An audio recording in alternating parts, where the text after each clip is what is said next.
School trip. एक school bus रात के अंधेरे में पहाड़ के गोल गोल रास्तों पर चलती चली जा रही थी।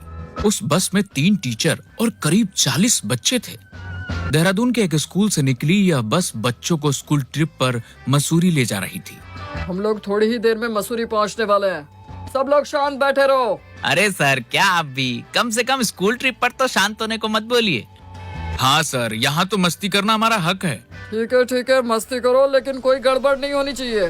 तभी अचानक मानव नाम का एक लड़का चीख पड़ता है। सब हैरानी से उसकी तरफ देखते हैं तो वो सहमा हुआ बाहर देख रहा होता है। क्या हुआ मानव? वो क्या वो चुड़ैल। उसके मुंह से चुड़ैल सुनकर सब डर जाते हैं और बाहर देखने लगते हैं। सबके दिल की धड़कनें बढ़ने लगी थी। पर तभी अचानक मानव हंसने लगता है और कहता है, आप लोगों को डराना कितना आसान है। What the hell, मानव, ये क्या बदतमीजी है? ऐसे ही इतना डर लगता है और तू ये हरकतें कर रहा है। क्या बात है मानव, मजा आ गया। बैंड बज गई सबकी।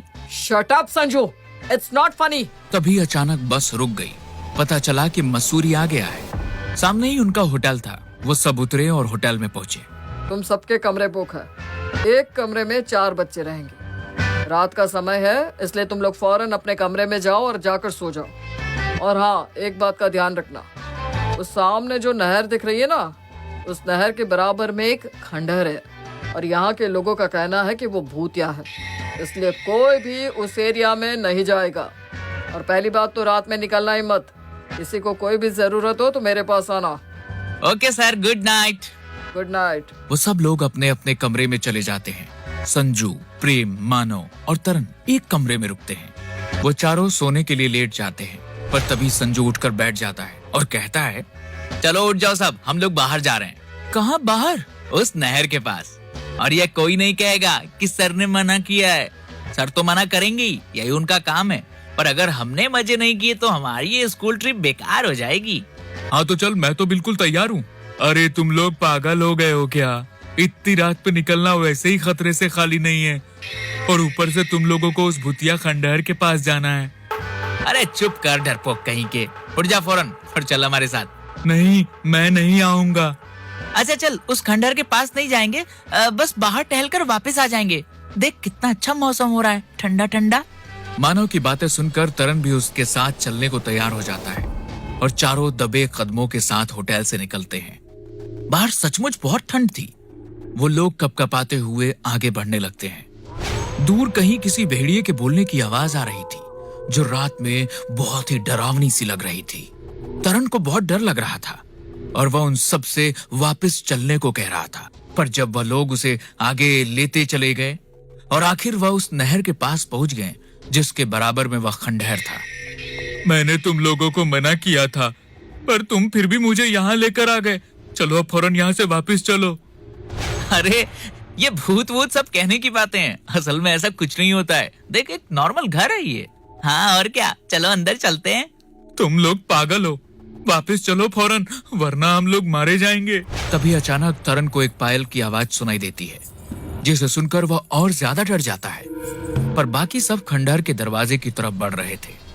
प्रेम आगे बढ़कर उसका दरवाजा खोलता है तो अचानक चमगादड़ों का एक झुंड उड़ता हुआ निकलता है जिससे वो सब जमीन पर गिर पड़ते हैं। मैं अभी भी कह रहा हूँ, वापस चल लो प्लीज। चमगादड़ थे ये, भूत नहीं, चल उठ जा। वो चारों खंडहर के अंदर पहुंचते हैं तो अंदर उन्हें गर्मी का एहसास होता है। उन्हें बड़ा अजीब लगता है, लेकिन वो आगे बढ़ते जाते हैं। एक बार फिर से पायल की आवाज आती है और इस बार आवाज सबको सुनाई देती है। सुना, फिर से ये पायल की आवाज आ रही है। हाँ लग तो रही है, पर हो सकता है कोई बिल्ली होगी जिसके गले में घंटी बंधी होगी। प्रेम का इतना कहना था कि अचानक उस खंडहर के अंदर बहुत तेज आंधी चलने लगी। उस आंधी के चक्कर में चारों लोग बिछड़ जाते हैं और अलग अलग कमरों में पहुंच जाते हैं। उन चारों कमरों में एक एक मोमबत्ती जल रही थी जिससे कमरे में हल्की रोशनी हो रही थी। प्रेम, संजू, मानव, कहाँ हो तुम लोग? मैं किसी कमरे में हूँ, पर इस कमरे से बाहर आने का रास्ता नहीं दिख रहा है। हाँ, मैं भी ऐसे ही एक कमरे में हूँ। तरन, मानव और संजू को तो एक दूसरे को आवाज देते हैं, लेकिन प्रेम की कोई आवाज नहीं आती। वो तीनों मिलकर प्रेम को आवाज लगाते हैं। पर प्रेम का कुछ अता पता नहीं चलता। प्रेम इसलिए नहीं बोल पा रहा था क्योंकि जिस कमरे में वो था वहां उसके सामने चुड़ैल खड़ी हुई थी। चुड़ैल दिखने में इतनी खतरनाक थी कि उसे देखकर प्रेम की आवाज ही बंद हो चुकी थी। उस चुड़ैल के बाल जमीन को छू रहे थे। उसकी आंखें बिल्कुल काली थी जिनसे खून निकल रहा था और उसके हाथों के नाखून लगातार बड़े होते जा रहे थे। चुड़ैल, मुझे छोड़ दो। चुड़ैल बिना कुछ बोले उसकी तरफ बढ़ने लगती है। डर के मारे वो कमरे के बाहर भागने की कोशिश करता है, लेकिन बाहर जाने के लिए उसे कोई दरवाजा नजर नहीं आता। वह बुरी तरह से दीवारों पर हाथ मारता है कि शायद कहीं पर कोई दरवाजा मिल जाए, पर बचने की कहीं कोई उम्मीद नहीं थी। वो चुड़ैल उसके करीब आती जा रही थी और आखिरकार वह उसे मार देती है। प्रेम, प्रेम, कहाँ है तू? मोमबत्ती को दीवार के पास लेकर आओ, दरवाजा मिल जाएगा और बाहर आ जाओ। वो तीनों मोमबत्ती को दीवार के पास लाते हैं तो उन्हें दरवाजा मिल जाता है। तीनों बाहर आते हैं और उन्हें अपनी आंखों पर यकीन नहीं होता क्योंकि उनके सामने प्रेम की लाश पड़ी हुई थी। तरण यह देखकर अपना सिर पकड़कर बैठ जाता है और रोने लगता है। हम में से कोई नहीं बचेगा, वो हम सबको मार डालेगी। मैंने इतना मना किया पर तुम लोग नहीं माने। चलो फटाफट यहाँ से निकलो। हाँ चलो। पर प्रेम का क्या, उसे यहीं छोड़ दोगे? वो मर चुका है, चलो यहाँ से। वो लोग अभी एक कदम भी नहीं बढ़ पाए थे कि अचानक उनके सामने चुड़ैल प्रकट हो गई। वो अपने चारों हाथों और पैरों पर चल रही थी। उसे देखकर उन सबकी चीख निकल गई। वो फौरन दरवाजे की तरफ भागे, पर वह दरवाजा अपने आप बंद हो गया और वह चुड़ैल किसी जानवर की तरह उनकी तरफ बढ़ने लगी। वो लोग बस दरवाजे को पीट रहे थे और चिल्ला रहे थे। चुड़ैल ने हाथ का इशारा किया और वो तीनों हवा में उड़ने लगे। अब हमारे बचने की कोई उम्मीद नहीं है। मेरे और प्रेम की मौत के जिम्मेदार तुम लोग हो। हमें माफ कर दो तरन। चुड़ैल उन्हें मारने ही वाली थी कि तभी अचानक उस खंडहर का दरवाजा बाहर से खुला और रमेश अंदर आया।